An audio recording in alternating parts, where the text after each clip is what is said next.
Hi friends, I wanted to make a video about some ideas that have been percolating in my mind for a little while. And so it's really about being a consumer and really like being a taker when you go into other spaces.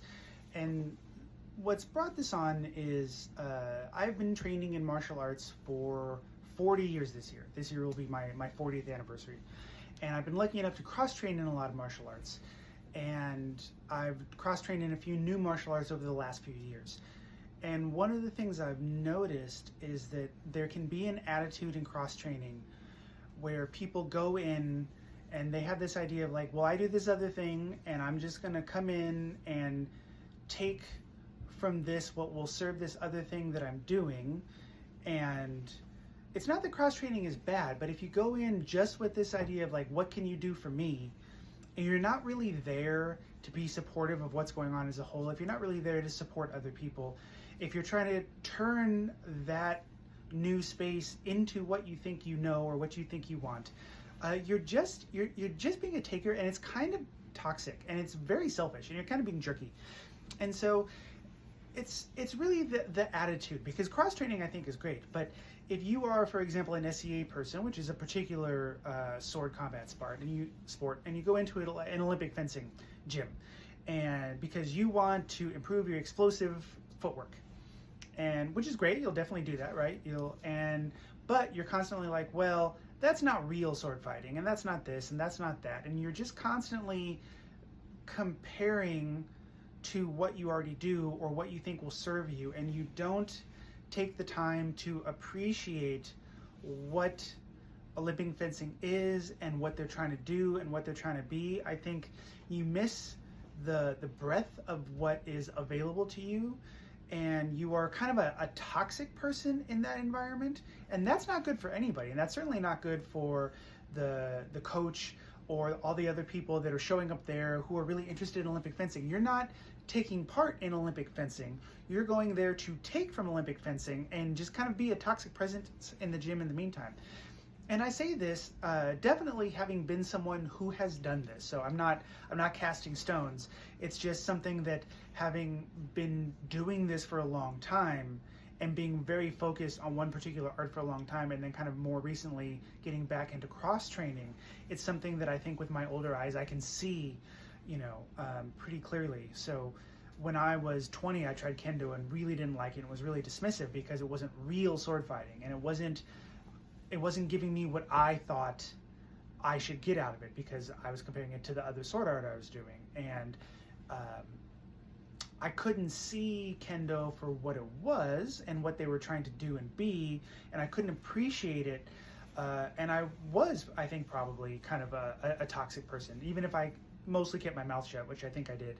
I wasn't benefiting the group by being there. I wasn't giving anything. I was not adding to that environment. I was just this kind of like black hole, right? And that's something that I've noticed, and I've seen people come to my club, my HEMA club, with this kind of like consumer mindset, like, well, I'm just here to get some supplemental training for this other thing that I do, which is okay. But when it starts being like, well, this isn't real, and this is what you should do, and trying to get people to train the way they do, that's not really the place for that. And so if you do EIDO and then you show up to an SCA practice and you're kind of crappy about the way SCA people swing their swords and wear their gear and that kind of stuff, and this is something I've seen happen, you're not adding anything to that SCA practice experience, and you're probably not going to get much out of it because you're so busy trying to just judge or take what you think you should get out of it, that you're not able to appreciate it for what it is.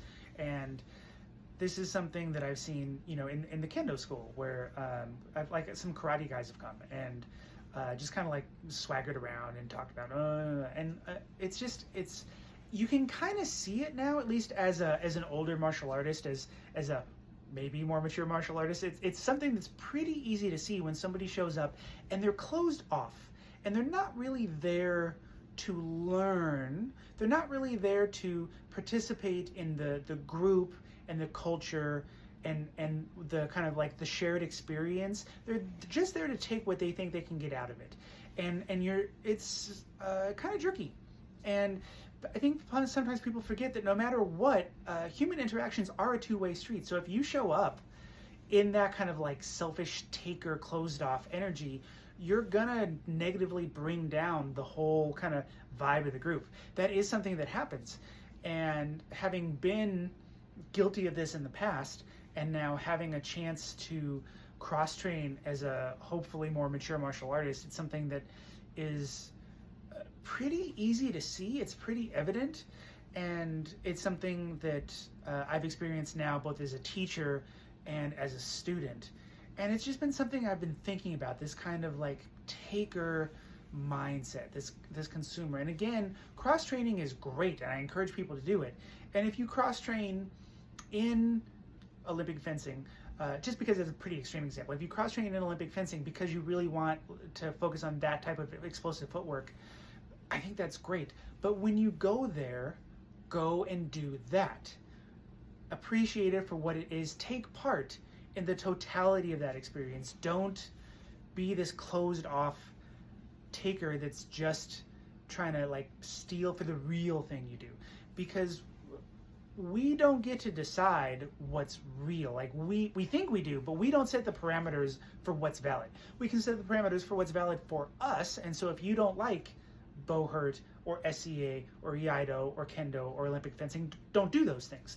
But what is valid for you is not like an objective, universal, valid judgment. And so those people are showing up to fence or do Kendo or do SCA or do Iaido or do karate, and you're just messing with their stuff for no good reason if you show up with this kind of like negative, judgmental taker vibe. And so this is just really what I'm thinking about. This idea of showing up to new spaces and not really taking part, but just trying to take. And I think that this is something that can show up in a variety of different subcultures. This can definitely show up in like religious stuff, where if somebody visits another church or the practice space of another religion. I think this can show up in fandoms. But because I spend so much of my life doing martial arts, and I've been doing it for so long, and I started as kind of a snot-nosed kid, and now I'm more of a cranky old man, it's very clear to me when someone is showing up as a taker rather than to take part. And yeah, it's been percolating, not because any particular individual or experience has like upset me or anything, but just because I've seen in a few of the different spaces that I go to, this pattern repeat itself, where people have shown up to be takers and not really to give anything, not to give of themselves, not to participate really fully in what's going on, not to be a part of what's going on, but just to take, to serve themselves. And you can feel it when that's what's going on. And so I just wanted to talk about not being a taker. All right, thanks a lot.